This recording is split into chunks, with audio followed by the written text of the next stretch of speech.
It's the weekend and you have financial questions that need answering.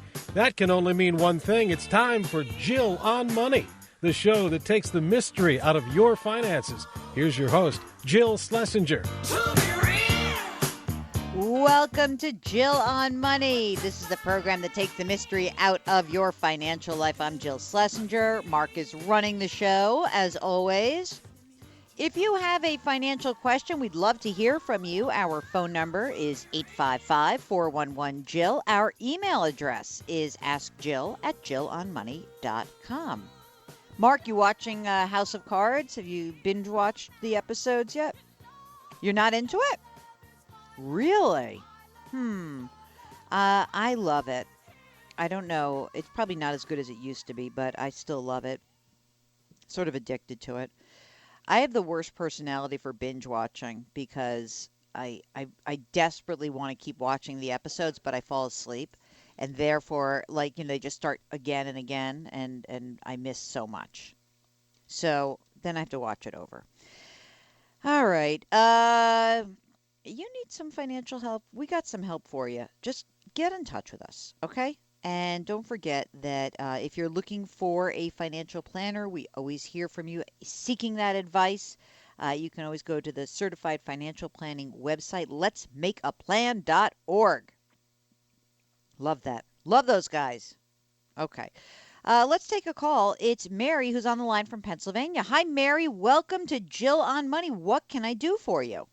Hi, Jill. It's Kentucky. It's not Pennsylvania. Oh, that's what Mark told me. He said that you were from Pennsylvania. So I apologize. And we love our friends in Kentucky. What can I do for you, Mary? Jill, I just recently received a large inheritance, over $100,000, and I've never had this much money before.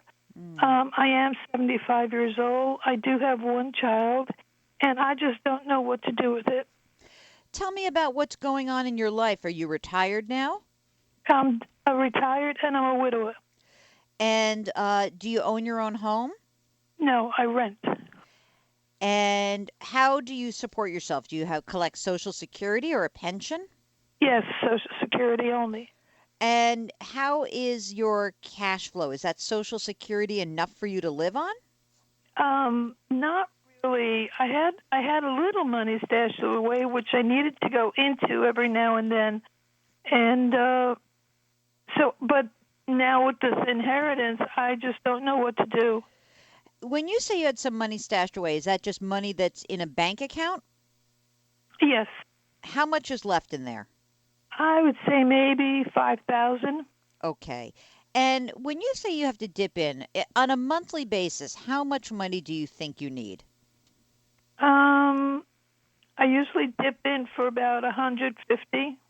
Okay. So I think the first thing to remember about this money that you've inherited is that it is money that you just don't want to invest. You really want to make sure it's there for you because, it's like this crazy thing that people like you might get an inheritance and then you say, oh, I have to go invest it. Well, you don't have to invest it. In fact, I think the best thing for you to do is first and foremost is in the bank account. I would of the 100. You said I had 100,000. I'm going to just use round numbers. So of the 100,000, I would immediately put another $15,000 in your bank account. So you've got $20,000 that's there. Then with the remaining $85,000, what I would do is I would buy a series of certificates of deposit, and you can do it through the bank. Or you can do it online. There's a wonderful website called depositaccounts.com. And what you want to do is you want to build what we call a CD ladder, meaning that you buy, let's say you put $10,000 or $15,000 in a 1-year CD, then in a 2-year CD, a 3-year CD, and you stagger it. Now, what some people are going to listen to this and say, that's ridiculous. CD rates are so low. Why would you do that? I understand. The problem is that I think that it is much more important that we secure this money for you, money that you never counted on in the first place, than it is to grow this money. we only really need to make sure that you have, I'm going to even give you a raise instead of the 150 a month. I mean, you really only need to make sure that you have, say, $200 or $300 a month so that you have a little extra breathing room. So what this money that you have inherited will do is provide you with that breathing room. So therefore, it's really important that no matter what you do, that you keep this money safe, because this is your security blanket. So if you're at the bank and you're buying CDs and someone at the bank says to you, "Oh, you want to meet with a financial advisor?" You say, "Absolutely not." If somebody tries to sell you an annuity, absolutely not. If someone tries to get you investing this money, absolutely not. This security blanket money will help you basically live your life in a more comfortable way. But there is no reason that any of this should be put at risk. There's no reason for you to have to pay any money in a commission or in a fee for having someone to manage it. This is your safety net. And more importantly than anything else, do not let somebody try to sell you something with this money. It's going to be safe. Going to be in your bank account or a credit union, in a CD. I honestly, like, if my choice was that you should just keep it in a bank account versus some shyster insurance salesperson selling you something, I would say keep it in a bank account. Safety, safety, safety. It's like location, location, location. So, Mary, thank you so much for calling. For anyone listening, if you are if you've just come into an inheritance, if you're worried about what to do next, the very first thing that you ask yourself is, what is the best use of this money? In Mary's case, the best use of this money is to supplement her current income. And if you know you need money and you know you can't afford to risk any of it, to lose it, then you've got to be playing defense against an industry that tends to jump on top of a $100,000 nest egg like this and try to convince you that someone can do something better, different, otherwise with the money. And I know there's plenty of really great advisors out there. I'm sure they're wonderful people. That's all well and good. There's too many of the other type of folks who are just wanting to sell someone like Mary something. And oftentimes that sales pitch comes right out of your own bank. So please, everyone, when you get something like this, a windfall, be very careful. Be on alert. Be on alert. All right. Thanks so much for calling, Mary. That's a good way for me to pounce on that issue for everybody. You're listening to Jill on Money, 855-411-JILL. Send us an email. Ask Jill at jillonmoney.com. We'll be right back.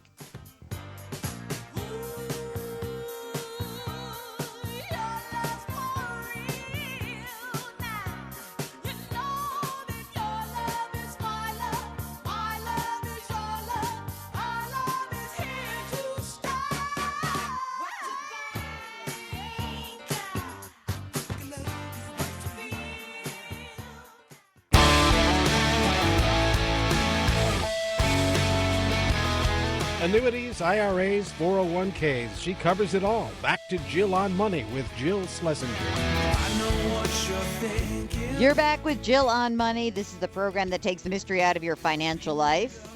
I am Jill Schlesinger. And if you would like to get onto the program, a couple ways to get to us. Give us a holler, 855-411-JILL. Send us an email. Ask Jill at jillonmoney.com. So right now we've got Freddy, who's on the line from Houston. Hello, Freddy. I hear we have something in common. Hi, Jill. How are you? What is that? Both CFPs? That's right. We're both certified financial planner practitioners, but you are practicing. You are actually in the business. I just hang on to those three letters because I never want to take the test again. Well, I hear you, and I'm actually a CPA as well, so I'm do the same thing. I'm a CPA, but I don't really practice. I just hold on to it. Now, let me ask you a question about that. So you're a CPA. Do you also have that PFS designation in addition to the CFP? No, ma'am, just the CFP. Okay. Because that's an interesting designation because I know that a lot of CPAs have that one, which is basically like a CPA who I think is still practicing but also wants to do financial planning. But you did the CFP in addition. So very, very impressive, my friend. And I appreciate you reaching out because, frankly, I don't know, you probably don't need my help. You probably know exactly what you should be doing. So what brings you to us? Well, Joe, I'm a big fan of the call and the podcast, and I just wanted to make sure that we were doing the right thing because I talked to my wife about our finances, and she's not a finance person. She's actually a doctor. She's a pediatrician, and quite frankly, she always gets on me because she thinks that we save too much. She thinks that I make us as a family live below our means, which I think that's a good thing, but. She thinks we could probably spend a little more here and there, live a little more lavishly. Probably can, but with my background and where we grew up, both of us, and kind of what we want to do for our future, I've always we're really trying to be aggressive on saving.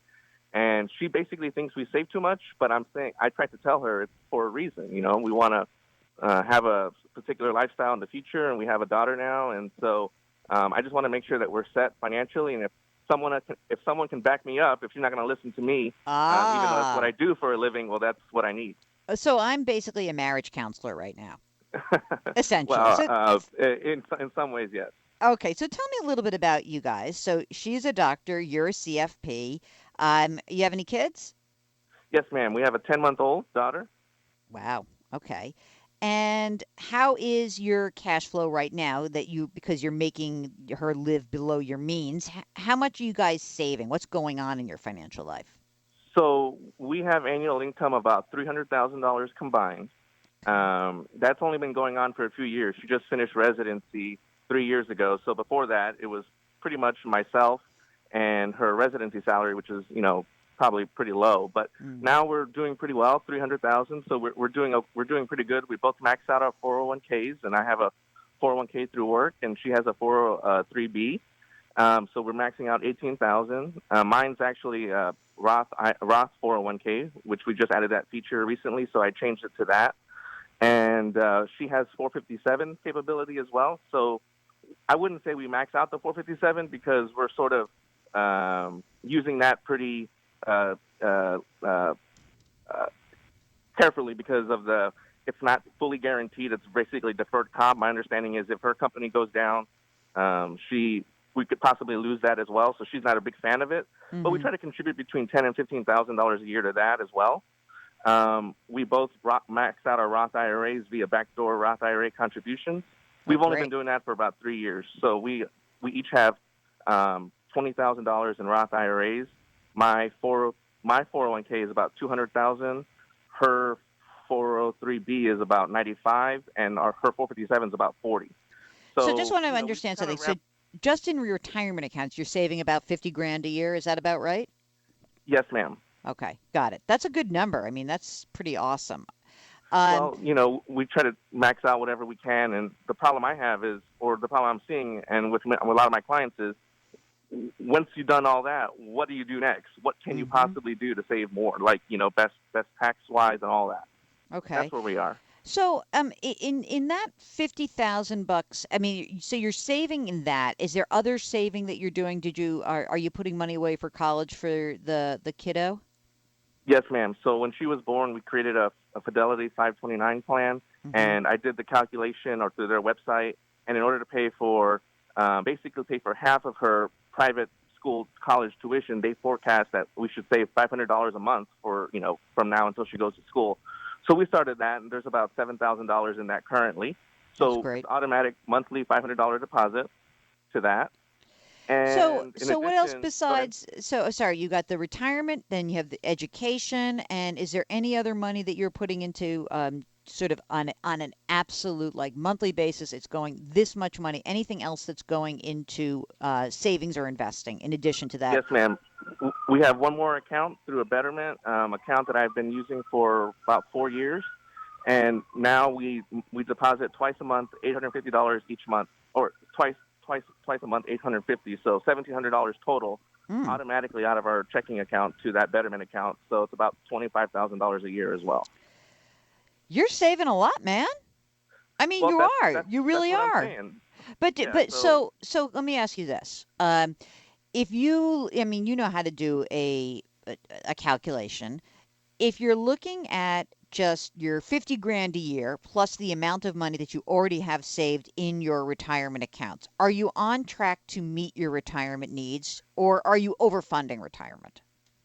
Well, that's the issue. So I've gone to a couple different retirement planners online. I used the Betterment one, and I've done the one through our Fidelity website, and now I actually use Personal Capitals as well, just to see. And they all kind of give you different numbers, but most of them all say so if they give you a score, I'm like 95% or 100. 95%. They give you a rating.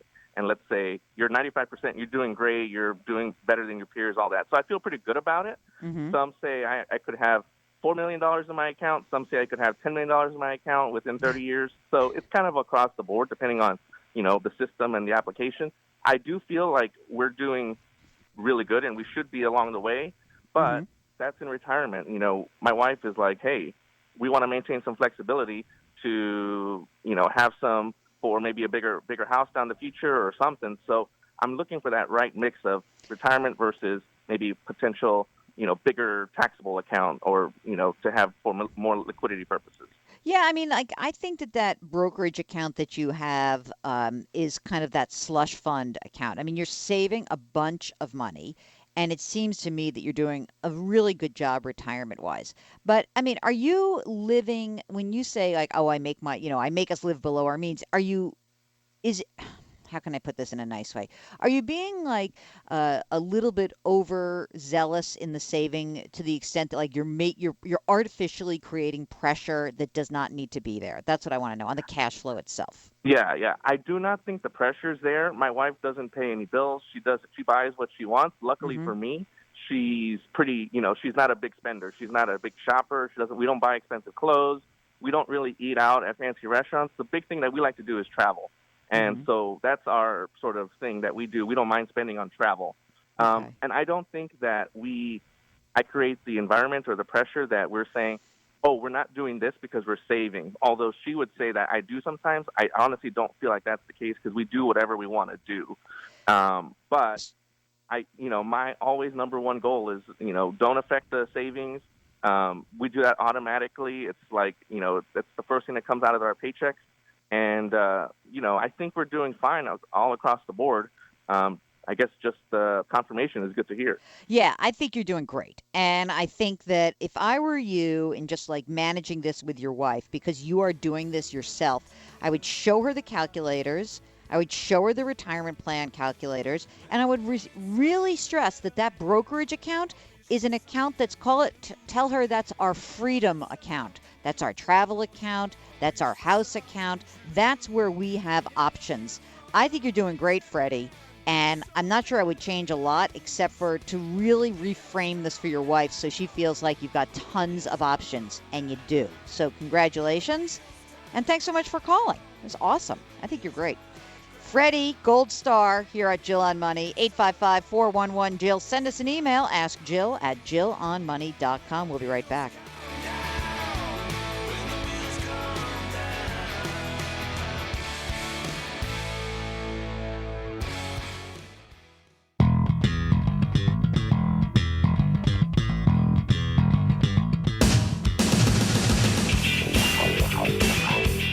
Back to Jill on Money with Jill Schlesinger. Want to get in touch? Call or email any day, anytime. 855-411-JILL or ask Jill at jillonmoney.com.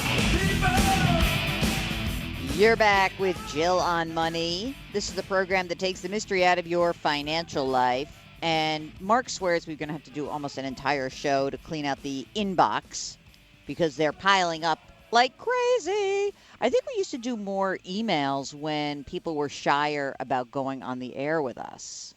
But now people seem to want to be on the air with us, and so that leaves the emails piling up. So in an effort to help with the process, I am going to do some emails right now. But if you would like to know what's going on in your financial life, how to get some great financial advice, or just some financial advice. I can't say that it's going to be great, but it's going to be advice. give us a holler. 855-411-JILL is the phone number. Our email address, askjill@jillonmoney.com. Okay? So here's a question about student loans. Kind of right time of year, people graduating, starting to tally things up. Cheryl says that her kids have student loans and the interest rate is about 6.5%. Is there anything you can do to get a lower rate on these loans? It seems unfair that they should have to pay so much interest. Well, it's not so much interest. It's a pretty decent rate considering that it's an unsecured loan. Do you know what I mean by that? An unsecured loan, like when you borrow money to buy a car or you borrow money to buy a house, there is an asset that is behind it.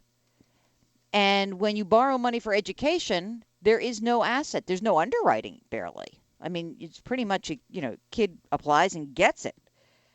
That said, if it's a federal loan and your kid is having a hard time repaying that loan, you could conceivably go and refinance the loan. But it's hard to know whether that makes sense depending on what's going on in the kid's life, right? So a federal loan, you can go to one of these government repayment plans. There's income-based repayment. There's something for kids who are working in the public sector who get a deferment. There's all sorts of different processes. Okay. If you don't qualify for that, then you're talking about refinancing with a private lender. And the thing is, if you have a federal loan and you are actually starting to the process of refinancing with a private lender, well, that means that you are then having to give up all those potential options that you might have available to you. So, I don't know. That's not my favorite thing. I really like to have options. Everyone who listens to the show knows that that's my thing. I like options. And if you're in the market for refinancing a student loan, then it becomes, I don't know. I don't know if you're going to gain that much. But essentially, I think it's a good idea to borrow money to go to college. I just think you have to be really careful about how much money you borrow. So, Cheryl, I hope that helps. It's not, it's not ideal. I get that. I do get that. So, all right, let's do another one here. We're doing some emails. Here's a note from Jill, another Jill, who was wanting to respond to the column I wrote about inheritance. And so she says, my girlfriend was in a marriage that was breaking down when she inherited a lot of money right after her mother died. She put the money in the joint account she shared with her husband. They got divorced shortly thereafter, but half the money was now his because apparently when she put it into their joint account, it showed, quote, intent to share. I know that makes sense. When I discuss these things with my friends at the gym, we always say that we feel like information like this should be common knowledge, and it's not. Yeah, I mean, look, there's a lot of folks out there who are making decisions about putting money into joint accounts, sharing some maybe joining your finances in a way that doesn't make sense. A lot of times, parents, you should know that the way you leave money to your kids is important because it can become a marital asset once you commingle the money. It's sort of horrifying to say that because no one plans to actually think about their money in terms of how they might dissolve a relationship. But it's funny. I will say I've just written an article, my next article for my column, my Tribune column, my trunk column, is about prenups. And I know it sounds so unromantic, but you know what? I just feel like these unromantic documents can really be lifesavers later down the road. It's not a great way to, you have to pick your moments when you're going to actually approach this topic. But I would absolutely encourage people to think about it, especially if you've been married before, you've got kids from another marriage. All of these things do come into play. All right. Oh gosh. I don't know if I have time to do this. How about when we come back, I'll do the other email about our friend Mark, the one who has $35,000 of credit card debt, who says he's asking a question on behalf of his friend. But Mark and I know this guy from CBS who we're pals with, and he sends this note which he literally says, "It's for my friend." Mark writes, "Uh huh." I don't believe it's him. Do you? You don't think it's the person who wrote the email to you? I don't believe that. You think it's him? Oh, brother. Okay. Well, in that case, I need a whole segment to help out our friend because I love him and I want to help him. And so let's do that when we come back, okay, Mark? And I'll do that one. Because, oh, it hurts me to even read this email. I'm reading it right now to myself. I'm like, oh, brother. Anyway, how are we going to help this anonymous person with $35,000 of credit card debt? Stay tuned. You're listening to Jill on Money, 855-411-JILL. Send an email, askjill@jillonmoney.com.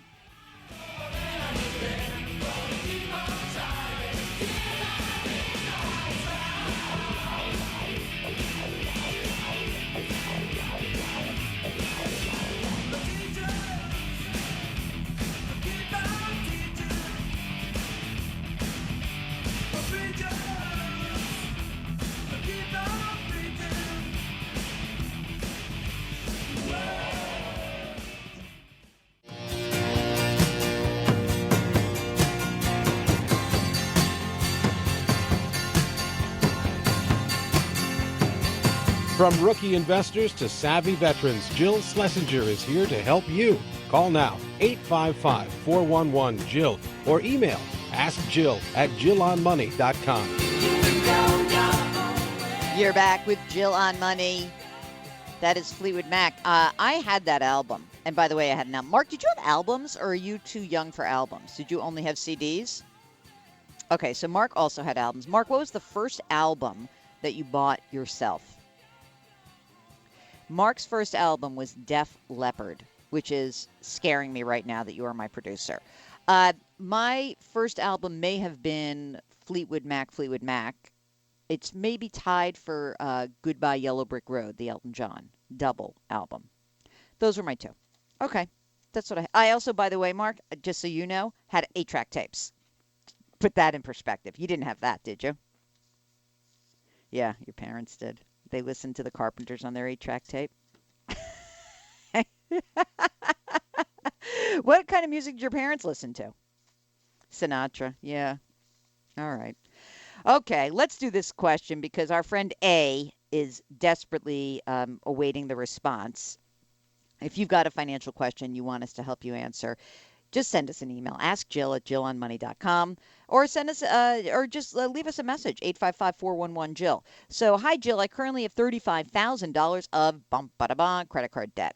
I've made a lot of poor decisions, and I'd like to make the best one when paying off my debt.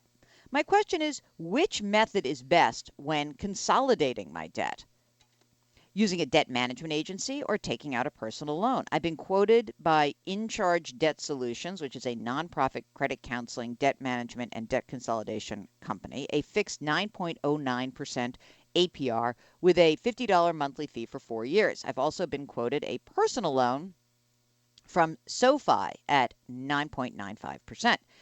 Do either have benefits that the other does not? Would either hurt my credit? Could I break up the debt by having some consolidated with the agency, one paid with a personal loan? I have very good credit, no other debts. I own a home.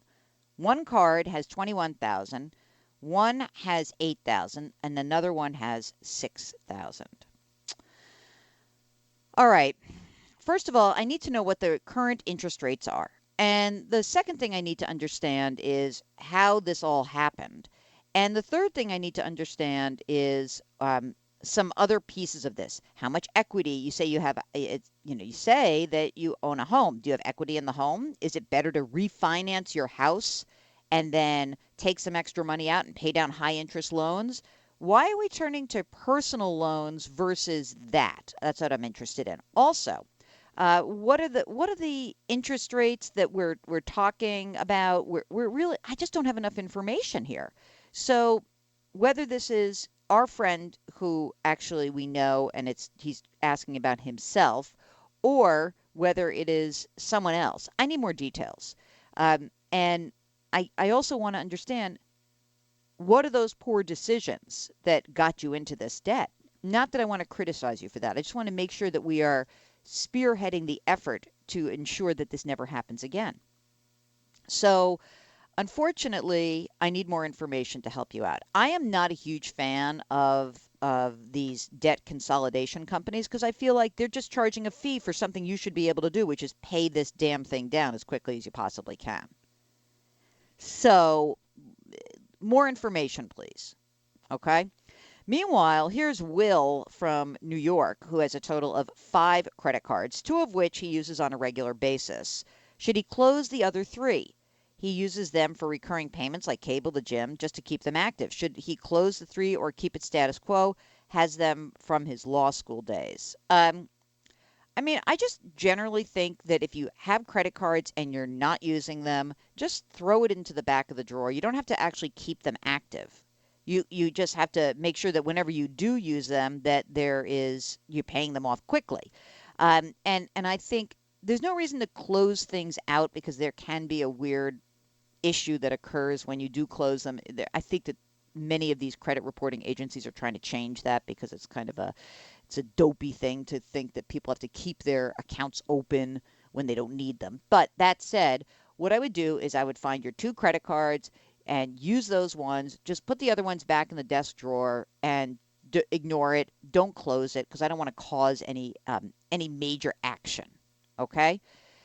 All right. Hold on. I'm trying to get oh, brother. This is a longer one.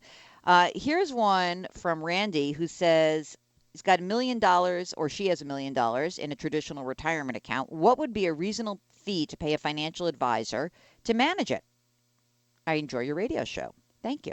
It depends what that person is doing for you. So if you've got an IRA account, like a traditional IRA, and you want to turn over your money management to to a person who's going to actively manage your account, plus do full-blown financial planning, plus, you're going to probably pay about 1% of the money every year as a fee. However, if you want to just go to a robo-advisor, like Betterment, the sponsor of my podcast, or Wealthfront, or RebalanceIRA.com, you're going to pay far less. It's just essentially about 0.25% a year. But it depends what you need, Randy. So you're going to pay anywhere between, say, 0.25% to 1.25% a year, depending on whether you want a unique one-on-one relationship with full-blown financial planning, or you just want plain old money management through a resource like a computer-based platform for managing money. All right, hope that helps. You're listening to Jill on Money, 855-411-JILL. Send an email, askjill@jillonmoney.com. We'll be right back.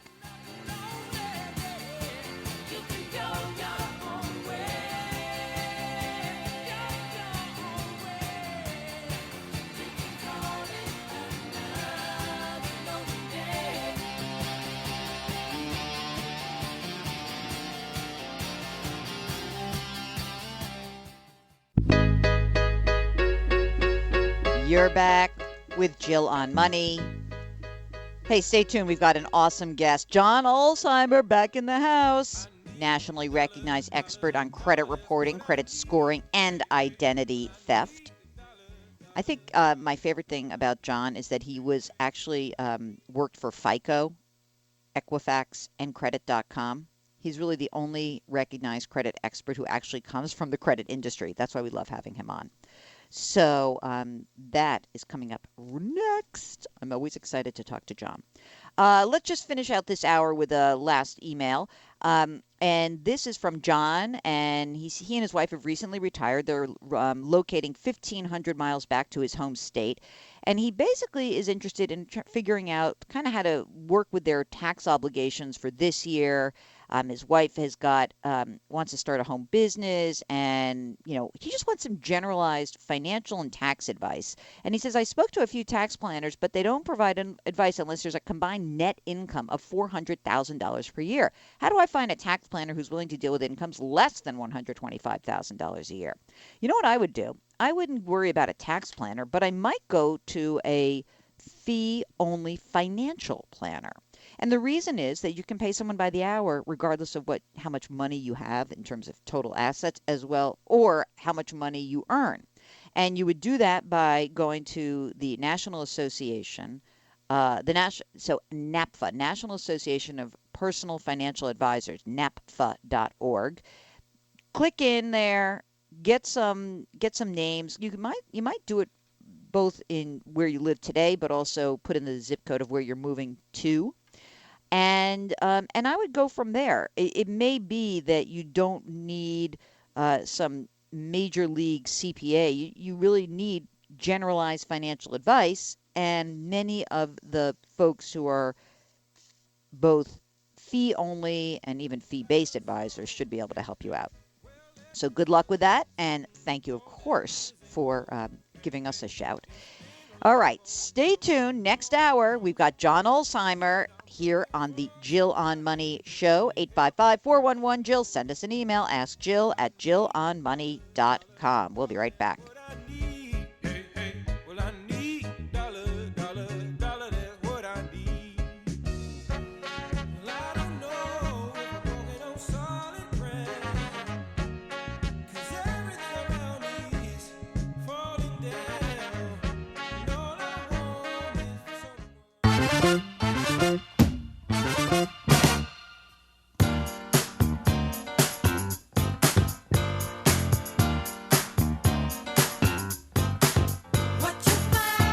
It's the weekend, which means it's time for Jill on Money, the show that makes money fun and just happens to answer all your financial questions.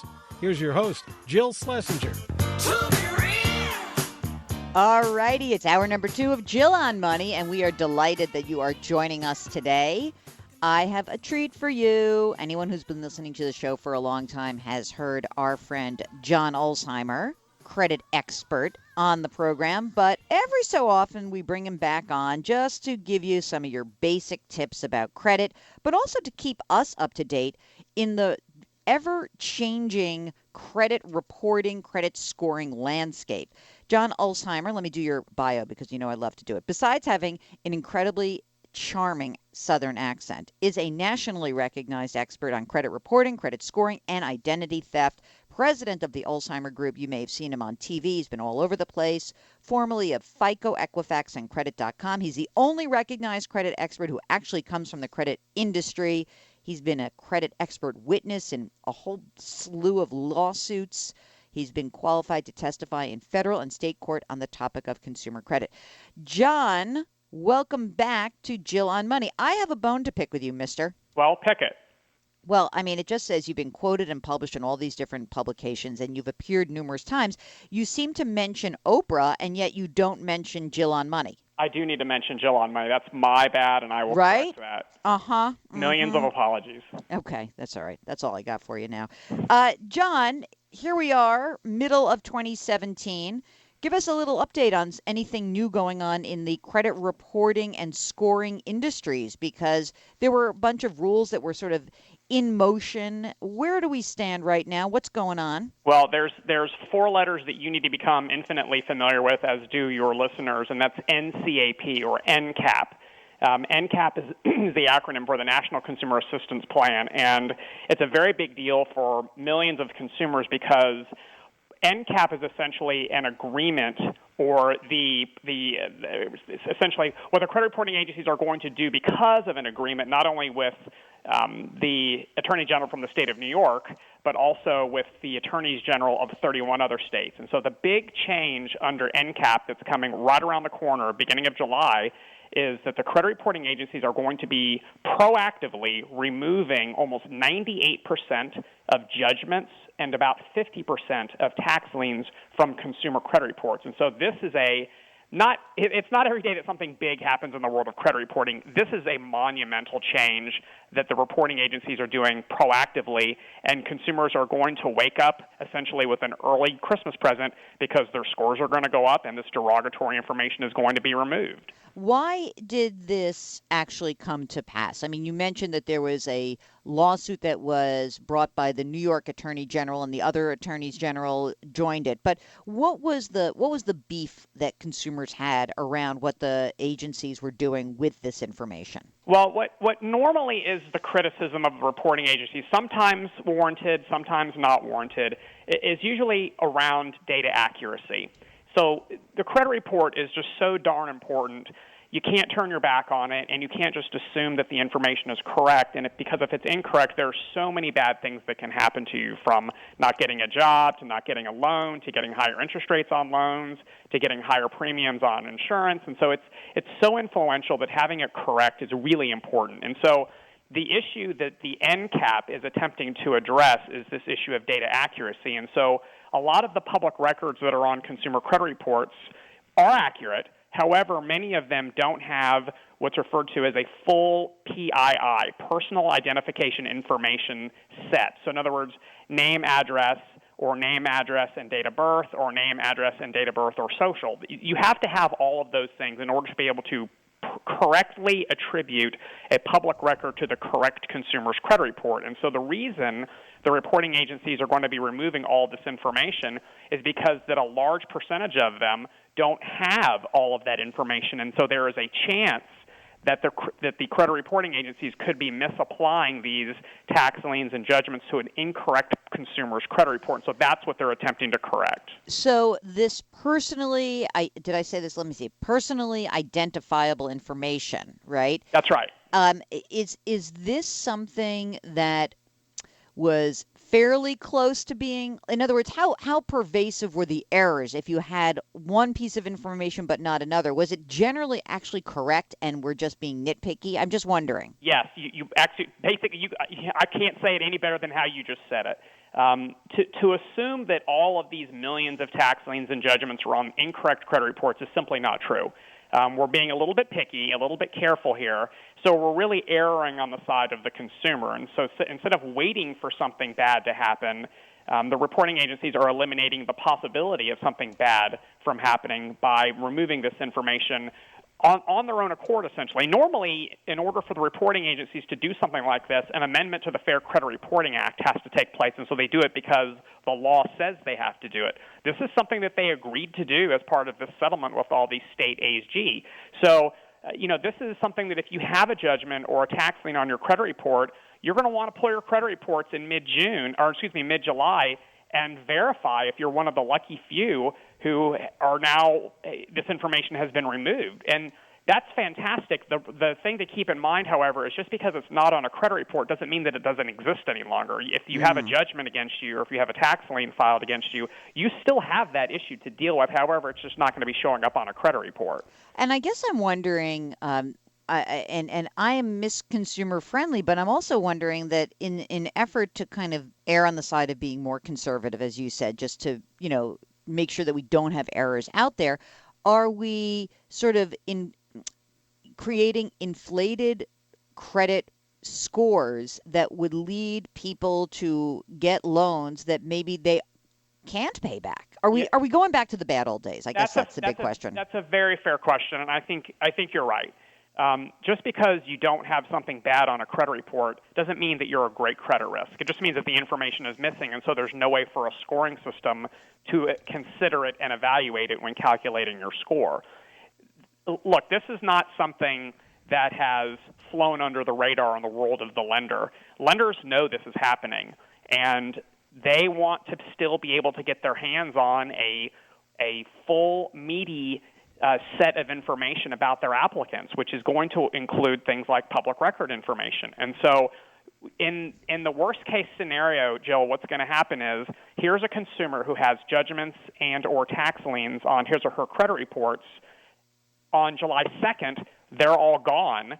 the scores go up, and they go up considerably, and now someone goes out and gets a loan that, A, maybe they weren't deserving of, and B, it's not priced properly because the lender believes they're actually a better credit risk than they are. That's not a good thing for lenders. It may seem like it's a great thing for consumers, but in the grand scheme of things, that's not necessarily a good thing for lenders. Yeah, that's what I'm thinking. When we come back with John Ulzheimer, superstar credit man extraordinaire, we're going to talk about some of the new variables that some of the credit reporting companies and one scoring company is what some of these new variables are in helping to determine whether or not someone is or is not a good credit risk. We're also going to make sure we go through some identity theft stuff with him because that's always fun. John Ulzheimer is joining us here at the Jill on Money Show. If you've got a financial question, 855-411-JILL. Send us an email, askjill@jillonmoney.com. We'll be right back.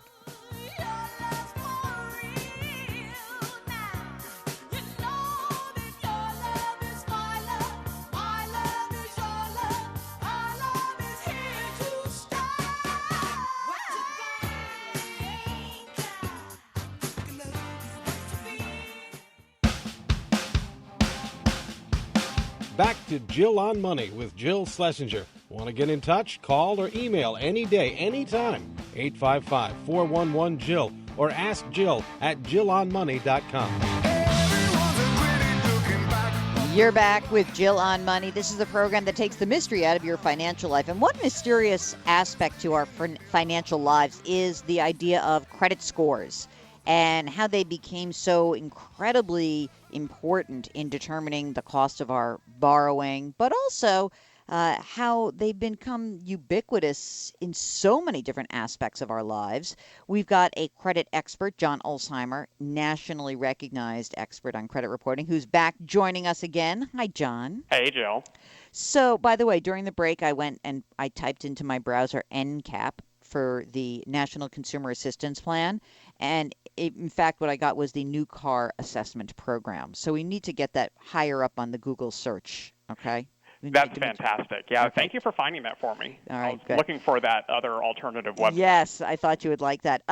So, John, can you explain, there was quite a flurry of activity around Vantage Score, I think using some different ways to determine their own scoring product. What is that, and do we care about Vantage versus FICO, and what's going on with how our scores are actually, or what's going into the scores that are generated by these companies? Well, here's the analogy that I normally give people when they say, should we care about Vantage Score? Remember about 20 years ago when people were talking about Mac and everyone was saying, no, PC, who cares about Mac? I think those folks are probably ruining the day that they ever made that statement. So you absolutely have to put Vantage Score under radar, primarily because they are in the second position as it pertains to volume of scores being used in the lending community. FICO is still the king. No one disputes that. But Vantage Score is in the second position, which is not a bad place to be in the world of credit scoring. So you do have to be cognizant and knowledgeable about that score, or you're simply, sticking your head in the sand. What Vantage Score is essentially a credit scoring brand, just like FICO is a credit scoring brand. They're on their fourth generation of their scoring system, which is coming out later in the fall of 2017. And normally a new credit score is, not that big of a deal. This is a big deal, and the reason it's a big deal is because for the first time ever, a credit bureau score is going to be considering what's referred to as trended data. And trended data is essentially a chronology of your prior 24 months of payments on your credit card accounts. And so now, instead of just considering what your balance is as of the date that your credit report is pulled, which is basically today, now the scoring system is going to be considering what your balance was for the prior 24 statements. And that's a big deal because now the score will be able to consider the trajectory of your credit card usage. Are you always maxing out your card? Are you never maxing out your card? Are your balances going up? Are they going down? And so now really there are no more secrets as it pertains to your historical credit card use. And in the past, when someone said, well, what's your advice when you're about to go apply for a loan? I would always tell you, pay off your credit cards as much as you possibly can because your scores are going to go up. That's still going to be true. However, now there's no hiding the fact that you did have a recently heavily leveraged credit card, which can be problematic in your score. And that's what lenders are asking for. They want to see more than just your kind of flat credit report. When a score is being calculated, they want to see the depth of information being considered, and that's what Vantage Score 4 is doing. And so, do you think that because Vantage Score is, again, as you said, not the number one, but they are a big enough brand, do you think that could impact FICO as well? Well, I think it has to. And 8 billion Vantage scores were calculated last year. That's billion with a B. So it's not an immaterial volume of scores that are being used. But what's really important and what's really the story here is the value of this trended data. It's not a secret that it's extremely predictive. In fact, TransUnion published a study a few years ago essentially finding that people who did not pay their credit cards off in full every month were 3 to 5 times riskier as people who did. That's a big deal. And so now it makes perfect sense for the scoring brands, the FICOs and the Vantage scores of the world, to study the value of this information in their scores. And so it wouldn't surprise me if the next generation of the FICO score, which we don't know what it's going to be called and we don't know when it's going to come out yet, if it doesn't at the very least consider the use of this trended information because it is so darn valuable. So when I look at the FICO website I go click on to what's in your credit score, it's still like the exact same thing that you basically taught me years ago. It sort of looks like where we were 10 years ago, that it's payment history and the amounts owed and new credit and length of credit history and credit mix. Like there's nothing changed in the FICO score in the last 10 years? Not real, and that, that underscores the importance of that information. It doesn't really change over time. And it's also not a secret. I think everyone knows that things like payment history and how you manage your debt and how old your credit reports are and the diversity of your accounts and whether you're out there shopping for credit, those are the things that have been predictive of risk for decades, and they really haven't taken a backseat to anything else. This trended data information is going to fall very neatly within kind of the debt management category for both the scoring systems that FICO and Vantage Score build. So even though trended data is a new attribute, if you will, it still falls neatly into one of those areas on those pie charts. So let me ask you a question about like average credit scores. I imagine that after a recession occurs and you have a financial crisis and everyone like unloads debt and all that, everyone sees, oh my gosh, my credit score sinks, right? But then as some of this bad information starts peeling off your credit report, your score starts to improve. So is it the case that credit scores are trending higher right now because of that, because bad stuff is falling off? Absolutely. That is absolutely true. And not only because the bad stuff is falling off, but also because the bad stuff is getting older and older. If you did nothing other than allow time to pass, your credit scores would improve organically simply because the negative information is getting older. And the law, the Fair Credit Reporting Act, dictates that this information can only stay on for a set period of time. And normally it's 7 years. There are some exceptions. Chapter 7 bankruptcies can stay on for 10 years, for example. But if you think about when the meltdown occurred, which is kind of a late 07, 08 time frame, well, guess what? We're well past 7 years, and we're about to hit 10 years. And so all of the bad things that were happening to people, like foreclosures and repossessions and collections and bankruptcies, this information is now either very, very old or gone. And that means that your credit scores have been improving and now have essentially fully recovered from the bad things that happened to you in the wake of the recession. And so the average score, is it about 700? Is that right? I thought I read that somewhere. Yeah, and the average score tends to be one of those slightly moving targets depending on who you want to believe at any time. But it tends to be in the neighborhood of 700. And 700, in a lender's eyes, is actually a pretty darn good score, which tells you that most people in this country actually pay their bills and they have pretty good credit. But yeah, that average score, it's really hard to move it. It's almost like moving your GPA your fourth year in college because you have so many hours under your belt. It's just really hard to move your GPA one way or the other. That's the same as it goes for the average credit score. You have hundreds of millions of people who actually have a score, and so it's hard to move that average. But around 700 is kind of the general consensus is where it's at. That's pretty good, I think. It's very good. Yeah, we're talking to John Ulzheimer, nationally recognized expert on credit reporting, credit scoring. And when we come back with John, we're going to get into one of his favorite things where his topic of scaring the living daylights out of us. So he'll talk a little bit about identity theft and what's going on. You know, you're worrying about Russians hacking into our elections. Maybe you should be worrying about how you can actually change your password on an ongoing basis and protect yourself, because you're probably not going to be able to stop that whole Russian thing yourself. But you can do things in your own life to take care of your data, to be sure to be extraordinarily careful about how you are shopping when you're shopping online, whether you're using your mobile phone. But again, this is the next segment is going to be John scaring me because he likes to do that. So when we return with John Ulzheimer, more on identity theft, credit reporting, credit scoring. You're listening to Jill on Money, 855-411-JILL. Send us an email, ask Jill at jillonmoney.com, and we will be right back.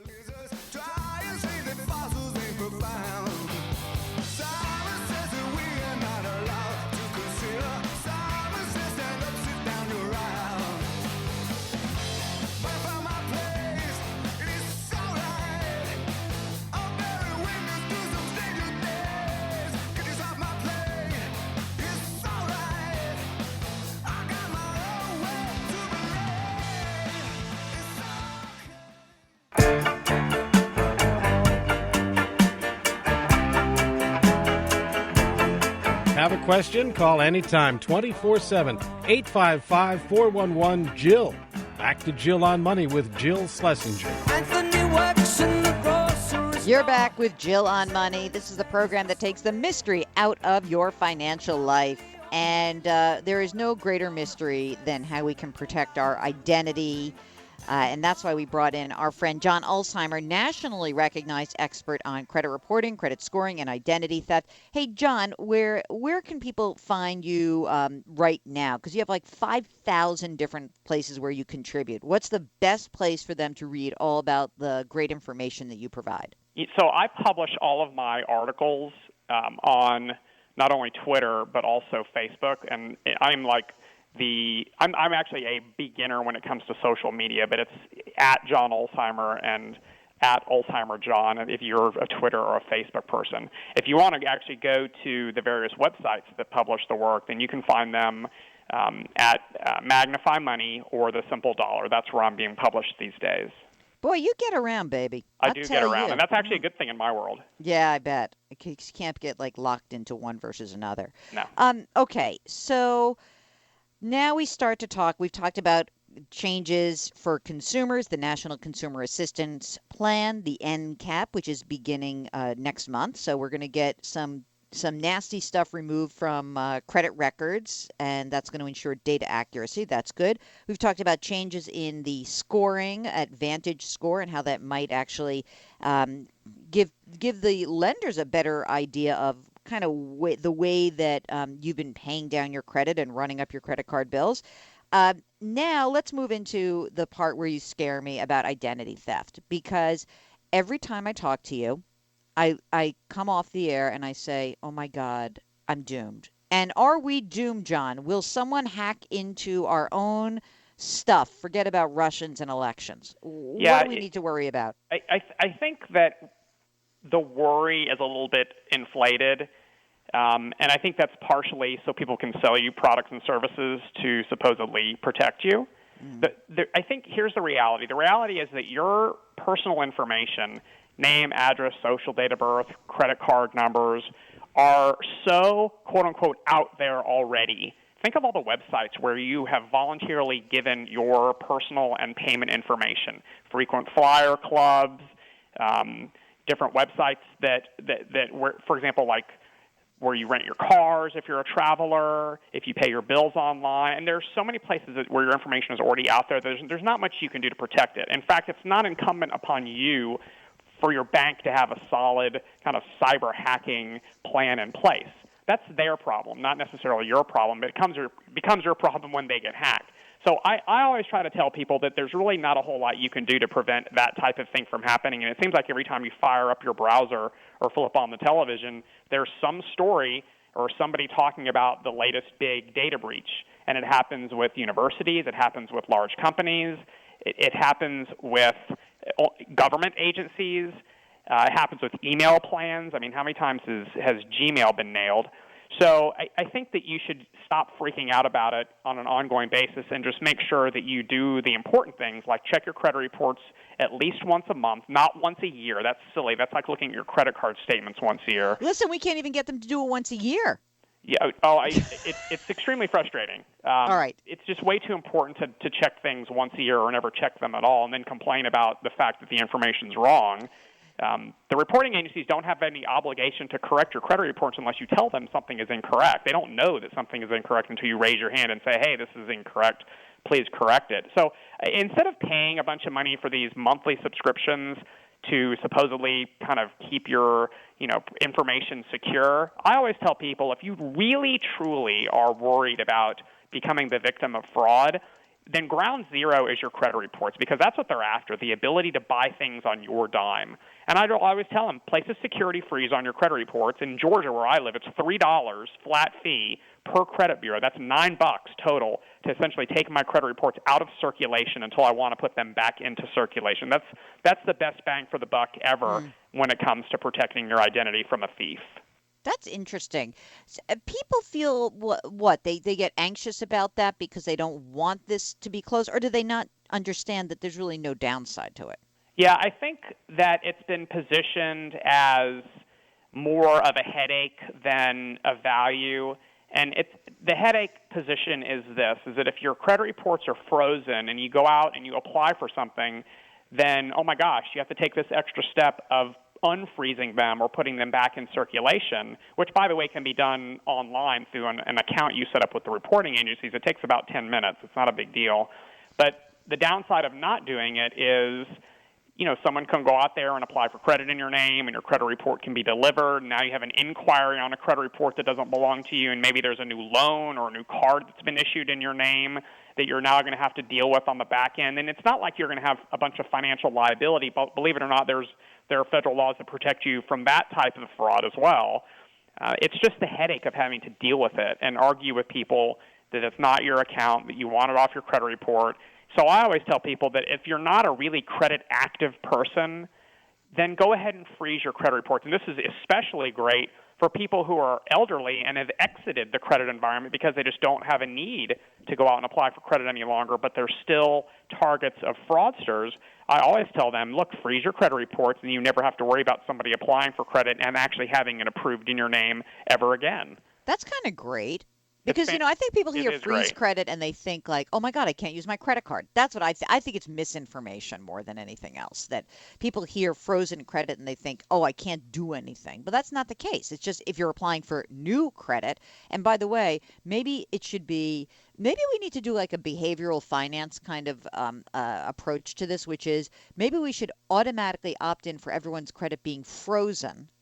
And then you have to actually unfreeze it if you want to use credit or apply for credit, because that might actually keep a step ahead of your emotional desire to open up yet another dopey Victoria's Secret charge card account or whatever else you're doing that's hurting you down the line. So I don't know. Could be.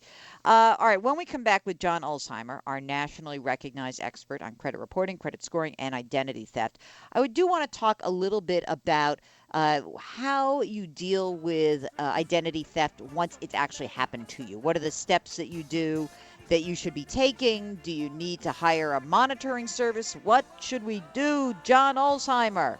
It's Jill on Money, 855-411-JILL. Send us an email. Ask Jill at jillonmoney.com. We'll be right back.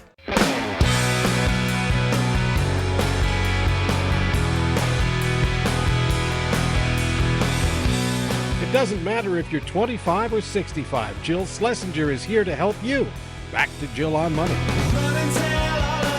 You're back with Jill on Money. If you've got a financial question, we'd love to hear from you. Give us a holler, 855-411-JILL. Our email address is askjill@jillonmoney.com. All right, we are live with our pal, John Ulzheimer, nationally recognized expert on credit reporting, credit scoring, and identity theft. If you want to follow John, just do @John Ulzheimer. He has all his stuff. He writes great stuff at The Simple Dollar and Magnified Money. He's been on every single show out there that's financially related. So, John, let's say that you find out, not just there's an error on my credit report, but someone got my stuff. What's your first line of action? What do you do first? Yeah, so first thing is don't panic, because welcome to the club. I don't think anybody can honestly say that they've never had, for example, their credit card compromised and had to deal with fraudulent charges. So step one is don't freak out. And the reason you don't freak out is because of something called the Fair Credit Billing Act, or the FCBA. The Fair Credit Billing Act is a federal law that limits your liability for credit card fraud to $50, no more than $50. And on top of that, the credit card networks, in other words, the Amex, the Discover, the MasterCard, and the Visas, the four major networks, have zero liability policies, which means that unless you completely ignore the fact that you've been the victim of, for example, credit card theft, you're not going to pay 1 red cent out of your pocket because you don't have any liability. So don't freak out. But you are going to want to take some steps to make sure that you contact the creditor, let them know this is fraudulent, I did not open this account. They're going to ask you to fill out some forms, which makes perfect sense because they want to separate the real victims from the pretenders who just don't want to pay their actual bills. You're likely going to have to either verbally or sign something where you agree that you did not benefit from the charges in any way, meaning that it's not yours or that it's not something that you're getting a benefit from, meaning that you know the fraudster. And essentially what will happen then is they'll close the account, they'll wipe it out, they will take it off your credit report if it has been reported, and you can move on with your life. Now, because you have been the victim of fraud in that case, the security freeze that we've spoken about is now going to be free, because in every state, if you have been a verified victim of identity theft or fraud, then the reporting agencies have to give you those security freezes at no cost. So it's going to save you a little bit of money, even though you had to go through the headache of dealing with the fact that you've been a victim. But you really have no liability. The only thing you're going to have to go through is a little bit of legwork, which I absolutely agree is a pain in the butt, but at the very least, you know it's not going to cost you anything. And John, if you have had your identity stolen, I thought that there was some notion, maybe I read this like on a government website, that you should be reporting it to the police. Is that still the case? Yeah, you may be asked to fill out or provide a police report in order to get certain items removed from your credit reports. Again, remember, Jill, one of the very common ways that people try to get valid information off of their credit reports is essentially to lie to the credit reporting agencies and say, oh, no, I've been the victim of fraud. None of that stuff is mine, when it actually really is. And so the way that you separate the real victims from the people who are not victims is you ask them to take that one further step, which is to fill out a police report. Look, filling out a fraudulent police report is a crime. And so if you're actually willing to go to that extent to get something off of your credit report to commit a crime, then that, I think that kind of says something about you. And so, yes, you may actually be requested to go and fill out a police report and provide a copy of that report to the reporting agencies before they will start removing and blocking this fraudulent information from your credit reports. Oh, my God. It's just so daunting. We got 3 minutes left. Give us the 3 top ways that you can help protect your identity. Well, number one, because most of the time, what the thief is after is the ability to engage in commerce on your dime. Yes, there are exceptions to that rule. However, that is the primary goal of a fraudster, is to get something of value and not have to pay for it and leave you with the mess. And the normal way that they are going to do that is they're going to either steal existing payment information from you. That's called account takeover. Or they're going to apply for something new in your name, and that's called true name fraud. In both scenarios, there is going to be evidence of that on your credit reports. If you don't check your credit reports, the first time you're going to learn that you've been the victim of fraud is when a creditor contacts you about paying a bill that you never applied for. That's going to be your introduction to the fact that you've been the victim of fraud. That's not when you want to find out about it, because that means that the fraud is at least 60 to 90 days old, and who knows what else has happened in that interim that you're going to have to clean up. And so if I've said it once, I've said it a million times, you have the right to get copies of all of your credit reports once every 12 months for free at annualcreditreport.com, Or if you want it more than that, if you're more a voracious consumer of your credit reports, which I am, there are a variety of websites where you can get additional copies of your credit reports for free. And free, I'm using actual Webster's definition of the word free, which means you don't have to pay for anything. You don't have to give a credit card number. It actually is using the strict definition of the word. Become more engaged with your credit reports. It's going to save you headache, and it might save you money, and it might save you having to deal with collection agencies who are trying to collect debts that you never incurred. All right. John Ulzheimer, nationally recognized expert on credit reporting, credit scoring, and identity theft. Thank you so much for joining us. Follow John on Twitter, and Mark will put a link to everything in the show notes. He's the best. You're listening to Jill on Money, 855-411-JILL. Send us an email, askjill@jillonmoney.com. We'll be right back. Give it all away if you give me one last try. We live happily ever. You're back with Jill on Money. And once again, want to thank John Ulzheimer for joining us. He's so great, so smart.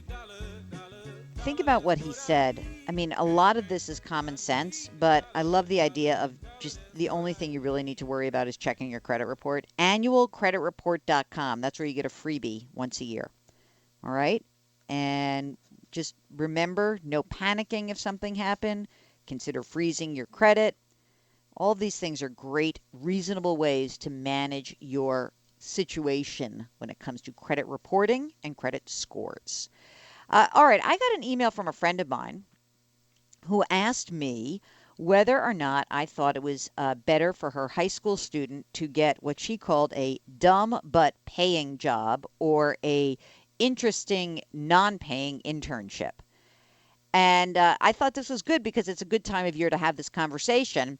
I have mixed feelings about this. I really do like getting paid. And I think that it's certainly for a high school student very useful, essentially to be able to, learn how to be an employee, work either in a company setting, or even if you just have a job as a wait staff, a bus boy, bus girl, working in retail.